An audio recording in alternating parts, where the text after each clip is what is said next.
The honourable member for Innisfail-Sylvan Lake, followed by Calgary-Hawkwood. According to the 2009 annual report, the Supports Intensity Scale, or SIS, is used to determine individual support needs and develop service plans for individuals in the PDD system. Last year, we heard the previous Minister of PDD explain how effective and important this tool was. We now have a new minister who has been travelling the province once again to hear from clients and those impacted by SIS assessments. Can the Associate Minister for Persons with Developmental Disabilities provide Albertans with his assessment of SIS and its effectiveness in determining need and funding? Honourable Associate Minister. Thank you very much, Mr. Speaker. Mr. Speaker, SIS is only one of the tools which is used to establish just a baseline to the needs of the individual. Mr. Speaker, there's a philosophical difference between an asset-based or needs-based.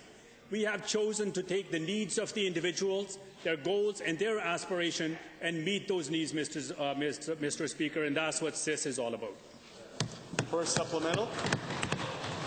Given that on April 3rd, the Associate Minister addressed the Alberta Disability Forum and expressed that he has heard multiple concerns from families and service providers around the flaws of the Supports Intensity Scale, which is exactly what the previous minister heard as well, and given at that same forum, the minister himself agreed that SIS does not work, can the minister tell families and organizations what he is going to do about a program that he himself admits doesn't even work?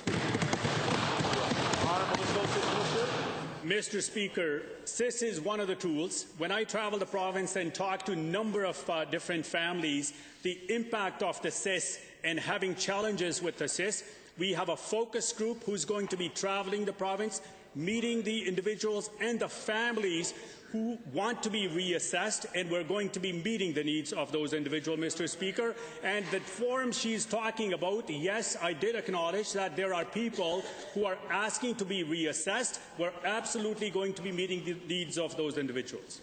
Final supplemental. Great. So we're going to spend more money on the same focus groups the previous minister already spent money on. Given that April 3rd, this minister said that the Supports Intensity Scale doesn't work, and the previous minister already did his focus groups all last year and heard that SIS does not work, and families and service providers have repeatedly said SIS doesn't work, how can the minister possibly assure vulnerable Albertans and their families they will receive the support that they require if the very system they're using to assess them doesn't work? Mr. Speaker, I have never said the system does not work. What I have said is, as part of the PDD transformation, it is about meeting the needs of the individuals, their needs, their goals, their aspirations. SIS is one of the tools which is used right across the province to have a consistent approach to provide services to the most vulnerable. Thank you, Mr. Speaker.